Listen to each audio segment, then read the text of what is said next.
നാലാമത്തെ അധ്യായം സ്വാത്മനിരൂപണം.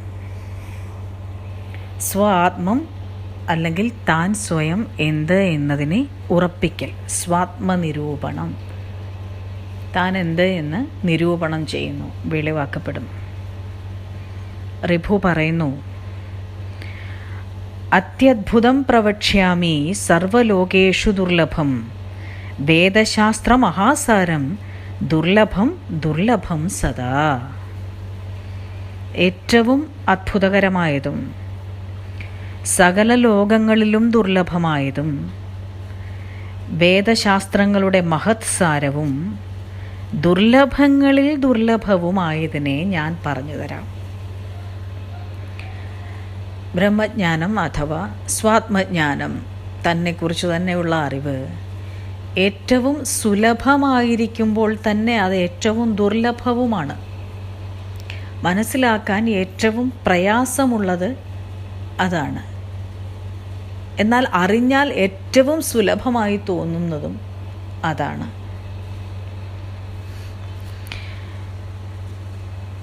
അഖണ്ഡമായതിനെ പറ്റിയാണ് പറയുന്നത്. ഈ അധ്യായം ബ്രഹ്മം അഥവാ സ്വാത്മത്തെ അഖണ്ഡൈകരസം എന്ന് വിശേഷിപ്പിച്ചുകൊണ്ടാണ് ഉപദേശിക്കുന്നത്. ഈ അധ്യായത്തിൽ അഖണ്ഡൈകരസം, അഖണ്ഡവും ഏകവുമായ സത്ത. അഖണ്ഡൈകരസോ മന്ത്രം അഖണ്ഡൈകരസം ഫലം അഖണ്ഡൈകരസോ ജീവ അഖണ്ഡൈകരസാക്രിയ. മന്ത്രങ്ങളെല്ലാം, എല്ലാ മന്ത്രങ്ങളും അഖണ്ഡവും ഏകവുമായ ആത്മം അഥവാ ബ്രഹ്മം തന്നെയാണ്. എല്ലാ മന്ത്രങ്ങളും ബ്രഹ്മം തന്നെ. എല്ലാ മന്ത്രങ്ങളുടെയും സത്ത ബ്രഹ്മം തന്നെയാണ്. ഈ മന്ത്രങ്ങളുടെ എല്ലാം ഫലവും ബ്രഹ്മം തന്നെയാണ്. ഇതുകൊണ്ടാണ് ജപത്തെ പറ്റി പലപ്പോഴും ചോദിക്കുമ്പോൾ നിങ്ങൾ ഏത് നാമത്തിൽ ജപിച്ചാലും ഏത് രൂപത്തെ സംബോധന ചെയ്തുകൊണ്ട് ജപിച്ചാലും ഇതെല്ലാം ബ്രഹ്മം തന്നെ എന്ന സത്യത്തെ കൈവിടാതെ ജപിച്ചുകൊള്ളണം, അതിനെ മറക്കാതെ ജപിച്ചുകൊള്ളണം. അപ്പോൾ എല്ലാ മന്ത്രങ്ങളും, എല്ലാ മന്ത്രങ്ങളുടെയും ഫലവും ബ്രഹ്മം തന്നെ. മന്ത്രവും മന്ത്രഫലവും ബ്രഹ്മം തന്നെ. ജീവൻ അത് അഖണ്ഡമായ ഏകാത്മം അഥവാ ബ്രഹ്മം തന്നെയാണ്. ഈ ജീവൻ്റെ കർമ്മങ്ങളെല്ലാം ബ്രഹ്മം തന്നെയാണ്. അഖണ്ഡൈകരസോ ഭൂമി അഖണ്ഡൈകരസം ജലം. ഭൂമി, ജലം, വായു, ആകാശം ഇവയെല്ലാം അഖണ്ഡമായ ബ്രഹ്മം തന്നെയാണ്. ശാസ്ത്രങ്ങൾ, ശ്രുതികൾ, വ്രതങ്ങൾ എല്ലാം ബ്രഹ്മം തന്നെയാണ്. ആ ബ്രഹ്മം എന്നതും ബ്രഹ്മം തന്നെയാണ്. ബ്രഹ്മം എന്ന് നമ്മൾ പറയുന്നതും ബ്രഹ്മം തന്നെയാണ്. അഖണ്ഡൈകരസം ബ്രഹ്മ. ആ ബ്രഹ്മവും അഖണ്ഡമായ സാരം തന്നെയാണ്. അഖണ്ഡവും ഏകമായ ഒന്ന് തന്നെ ബ്രഹ്മം. വിഷ്ണു, ബ്രഹ്മാവ്, ശിവൻ, ദേവകൾ ഇതെല്ലാം ബ്രഹ്മം തന്നെയാണ്. അഖണ്ഡൈകരസം സർവം അഖണ്ഡൈകരസത് സ്വയം. സർവവും അഖണ്ഡസാരമായ ബ്രഹ്മം തന്നെ. ഓരോന്നും ഓരോരുത്തരും ആ ബ്രഹ്മം തന്നെ. നാം സ്വയം അഖണ്ഡവും ഏകവുമായ ബ്രഹ്മം തന്നെ. ആത്മാവ് എന്ന് നാം വിളിക്കുന്ന, അല്ലെങ്കിൽ ആത്മാവ് എന്ന് നാം കാണുന്ന ജീവാത്മാക്കളും ഗുരു എന്നതും ബ്രഹ്മം തന്നെ. അതല്ലാതെ മറ്റൊന്നും തന്നെയില്ല. വാക്കുകളായി ചൊല്ലപ്പെട്ടതെല്ലാം അഖണ്ഡികമായ ബ്രഹ്മം തന്നെയാണ്. വെളിച്ചം, പ്രകാശം അത് ബ്രഹ്മം തന്നെ. ദേഹം ബ്രഹ്മം തന്നെ, ശരീരം ബ്രഹ്മം തന്നെ, മനസ്സും ബ്രഹ്മം തന്നെ. ഇത് ശ്രദ്ധിക്കണം. ഇത് പലരും സംശയമായി തന്നെ ചോദിച്ചിട്ടുണ്ട്. ഈ ശരീരമല്ല ബ്രഹ്മം എന്ന് പറയുന്നു, ഈ ശരീരവും ബ്രഹ്മം തന്നെ എന്ന് പറയുന്നു.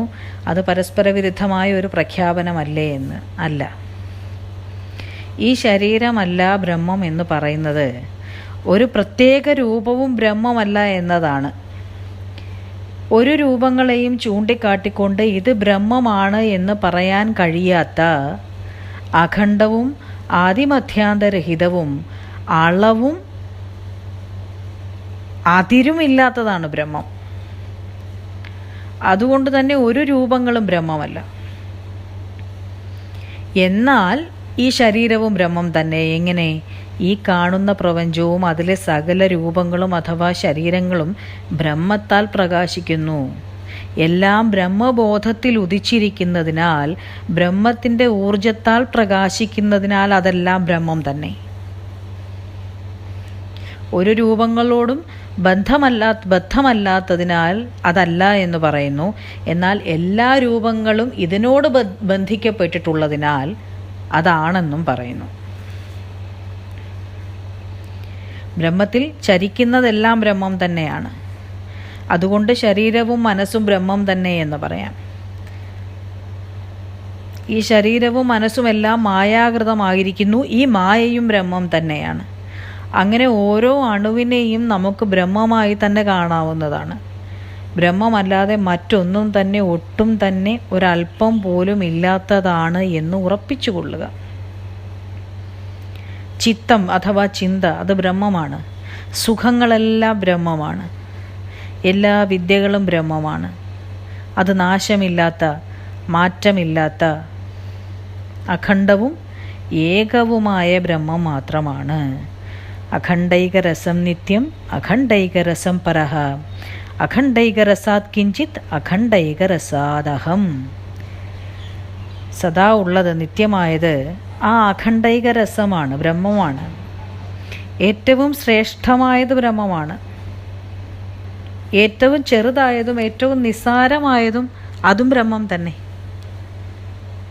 ഞാൻ എന്നതും ആ അഖണ്ഡൈകരസം അഥവാ ബ്രഹ്മം തന്നെയാണ്. ഉള്ളതും ഇല്ലാത്തതും ബ്രഹ്മം തന്നെ. അന്യം, മറ്റൊന്ന് എന്ന് കാണുന്നതെല്ലാം ബ്രഹ്മം തന്നെയാണ്. സർവാതീതമായത്, സർവശ്രേഷ്ഠമായതും ബ്രഹ്മം തന്നെയാണ്. എല്ലാത്തിനും അതീതമായി നിലകൊള്ളുന്നത്, എന്തെങ്കിലുമാണ് എന്ന് പറയുമ്പോൾ തന്നെ അതിനും അതീതമായി നിലകൊള്ളുന്ന, സർവശ്രേഷ്ഠമായ, ഏറ്റവും ശ്രേഷ്ഠവും എന്ന് പറയുമ്പോൾ അതിലും ശ്രേഷ്ഠമായ, അങ്ങനെ ഉള്ളതെന്തോ അത് ബ്രഹ്മം തന്നെ. സ്ഥൂലവും സൂക്ഷ്മവും മനുഷ്യരും മനുഷ്യദ്വയങ്ങളും അഥവാ സ്ത്രീ പുരുഷ ലിംഗങ്ങളും ഇതെല്ലാം ബ്രഹ്മം തന്നെയാണ്. ഇല്ലാത്തതെല്ലാം ബ്രഹ്മം തന്നെ. ഉള്ളത് മാത്രമല്ല, ഇല്ലാത്തതും ബ്രഹ്മം തന്നെ. നാം ഒന്നുണ്ട് എന്ന് പറഞ്ഞാൽ അത് ബ്രഹ്മം തന്നെ. ഒന്ന് ഇല്ല എന്ന് പറഞ്ഞാൽ അതും ബ്രഹ്മം തന്നെയാണ്.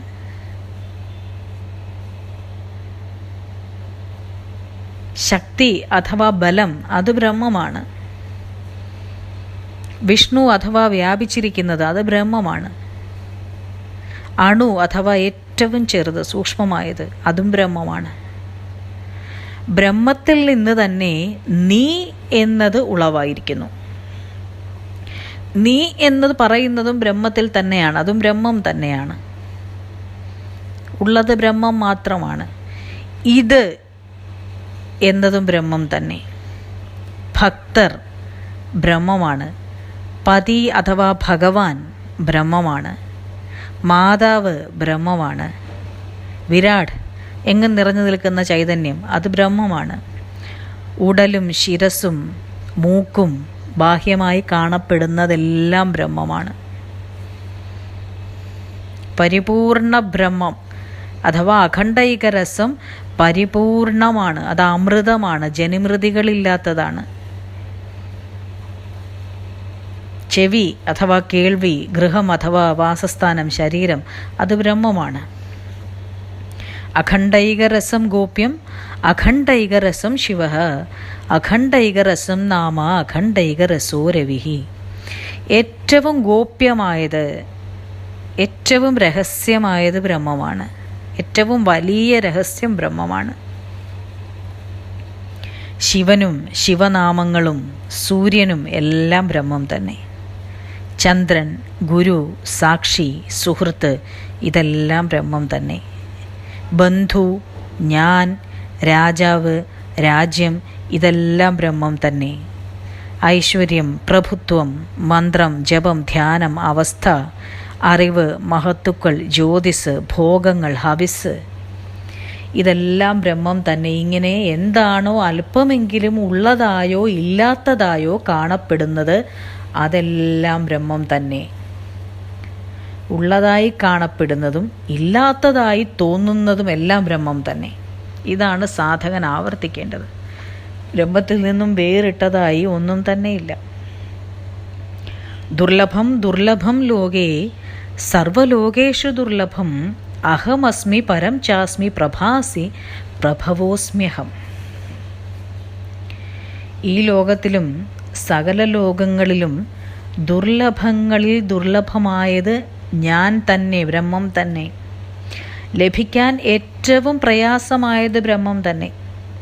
ഞാൻ അഥവാ സ്വ ആത്മത്തെ അറിയാനാണ് ഏറ്റവും ബുദ്ധിമുട്ട്. ഏറ്റവും സുലഭമായത് തന്നെ ഏറ്റവും ദുർലഭമായതും. ഞാൻ തന്നെ ഏറ്റവും ശ്രേഷ്ഠമായത്. ഞാൻ തന്നെ പ്രഭ, ഞാൻ തന്നെ ചൈതന്യം. ആ പ്രഭയെ ജ്വലിപ്പിക്കുന്നതും ഞാൻ തന്നെയാണ്. ആ ചൈതന്യത്തിന് ആത്മാവായിരുന്ന് ആ ചൈതന്യമായി പ്രകാശിക്കുന്നതും ബ്രഹ്മം തന്നെ. ചൈതന്യമായിരിക്കുന്നതും പ്രഭയായിരിക്കുന്നതും ആ പ്രഭയ്ക്ക് ആത്മാവായിരുന്ന് ആ പ്രഭയെ പ്രഭാസിപ്പിക്കുന്നതും ഞാൻ തന്നെയാണ്. എന്തെങ്കിലും ഉണ്ടെങ്കിൽ അതിൻ്റെ എല്ലാം ഉള്ളിലുള്ളത് ഞാനാണ്. അങ്ങനെ എന്തെങ്കിലും ഉള്ളിലുണ്ട് എന്ന് പറഞ്ഞ് നാം ഉള്ളിലേക്ക് ചെല്ലുമ്പോൾ അതിനുള്ളിലുള്ളതും ബ്രഹ്മം തന്നെ. അതുകൊണ്ടാണ് ഇതിനെ അളക്കാവതല്ല, എന്തെങ്കിലും ഒന്നുകൊണ്ട് പറഞ്ഞു നിർത്താവതല്ല എന്ന് പറയുന്നത്. എല്ലാ ഗുരുരൂപങ്ങളും ഞാൻ തന്നെ, എല്ലാ രൂപങ്ങളും ഞാൻ തന്നെ. ഞാൻ എന്നതും ഞാൻ തന്നെ, ബ്രഹ്മം തന്നെ. ബ്രഹ്മം എന്ന് പറയുന്നത് എന്തോ അത് ബ്രഹ്മം തന്നെ. ഏറ്റവും ശുദ്ധമായതും സമൃദ്ധമായതും പരമമായതും ഞാൻ തന്നെ. ഞാൻ എന്നത് അഥവാ എന്നെ തന്നെ അറിയുന്നത് ഞാൻ തന്നെ. ബ്രഹ്മമാണ് എന്നറിയുന്നത് ബ്രഹ്മം തന്നെയാണ്. ആ അറിവ് പോലും വേറിട്ടല്ല. അറിയുന്നവനും അറിയുന്നതും അറിവും ബ്രഹ്മം തന്നെയാണ്. ഞാൻ എന്നെ തന്നെ അറിയുകയാണ്, ഞാൻ എന്നെ തന്നെ തേടുകയാണ്. ഞാനൊരു അന്യവസ്തുവിനെയും തേടുകയല്ല. ഇത് എപ്പോഴും മനസ്സിലാക്കിക്കൊള്ളുക. നാം തേടുന്നത് നമ്മെ തന്നെയാണ്. അല്ലെങ്കിൽ നാം ഓരോ മറയായി നീക്കുന്നത് നമ്മിൽ തന്നെ എത്താൻ വേണ്ടിയാണ്. അവിടെ ഒരു അന്യവസ്തുവും സഫലീകരിക്കാനായി സാക്ഷാത്കരിക്കാനായി ഇല്ല.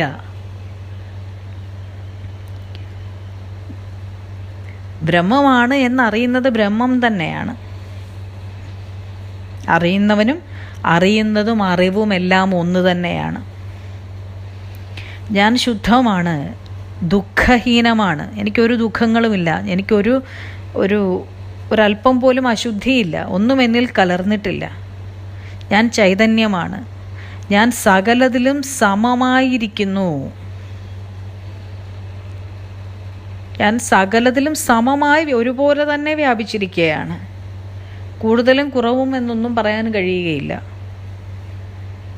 എനിക്ക് മാനാപമാനങ്ങളില്ല. ഞാൻ നിർഗുണമായ ശിവമാണ്.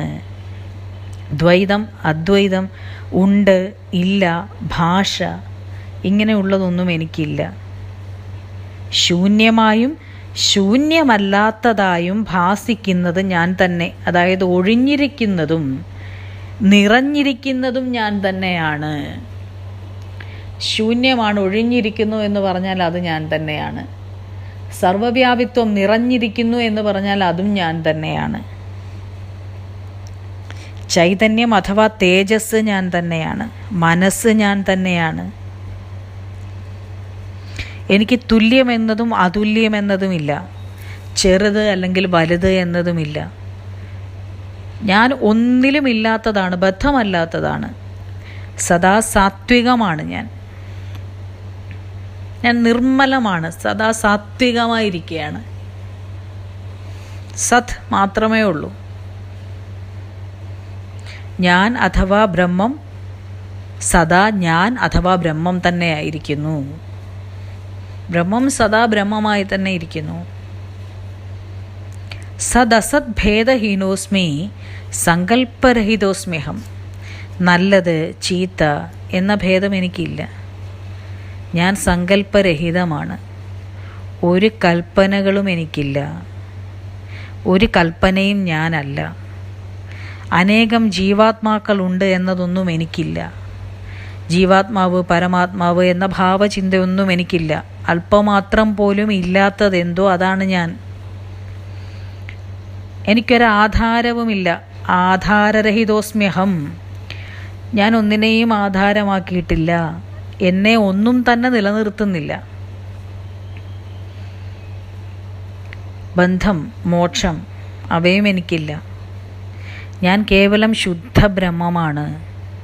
ഞാൻ പരമവും പരമാതീതവുമാണ്. ഞാൻ ശ്രേഷ്ഠമാണ്, എന്നാൽ ശ്രേഷ്ഠം എന്നതിന് അതീതവുമാണ്.